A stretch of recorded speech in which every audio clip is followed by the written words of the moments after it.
is CNN.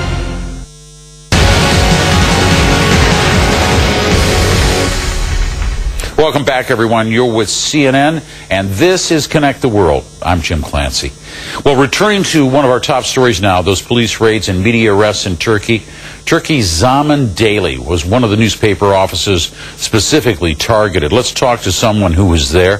Sevgi Akarçeşme is a columnist for Zaman, and she joins me now from Istanbul. Great to have you with us. Just describe to us what happened, how this all came down, because you did expect it. Yes, unfortunately it was expected, which is already grave enough for a democracy, for freedom of expression and press.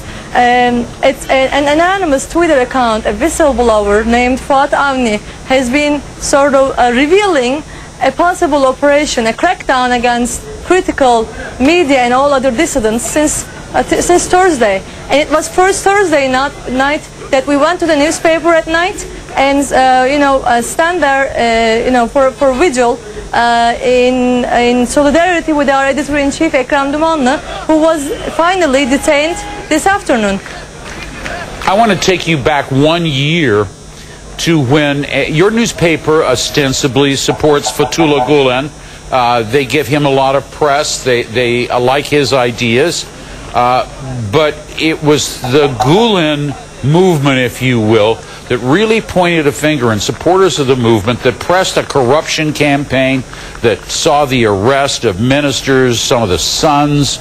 It saw bankers being brought in. It found shoeboxes stuffed with cash, a lot of charges of corruption, and it would seem this is Mr. Erdogan's response 1 year later to remind everybody he's now in charge. He is the president.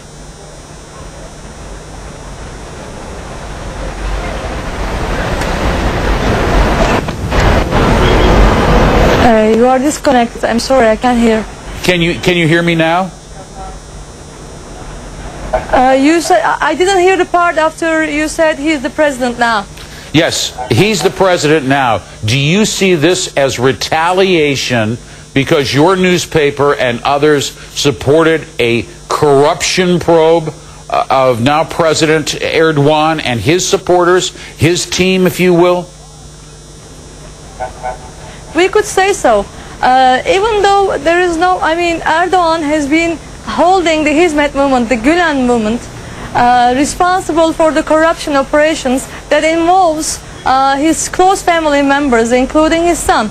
The allegations are serious, grave actually, but unfortunately the government did everything in its power to cover up these corruption investigations, and they changed the legislation. They dismissed thousands of prosecutors and police officers, and they tried to silence critical media which refused to forget about the corruption allegations. And Zaman, our newspaper, was one of them. And this is an attempt to silence free media in Turkey, as simple as that. This is not a struggle. This is not simply a struggle between the Gülen movement and the government. I'm afraid the others are going to follow. The others remaining few critical media, because unfortunately the majority of the media in Turkey, especially televisions, are under the control of the government.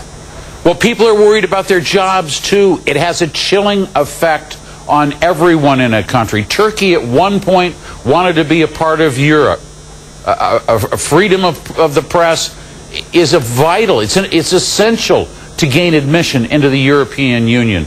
In what direction do you think Mr. Erdogan is taking Turkey tonight with these arrests?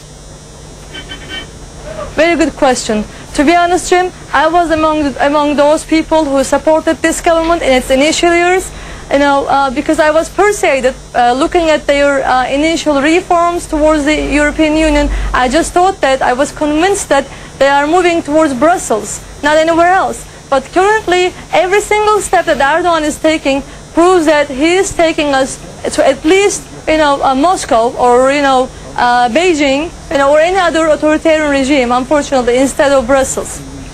Sevgi Akarçeşme, a Zaman journalist, Turkish journalist there, concerned about the future of journalism, concerned about her colleagues who have been arrested and others tonight.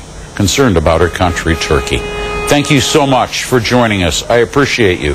Thank you for having me. Well, live from the CNN Center, this is Connect the World, and coming up, a marvel in Cairo, equipped with a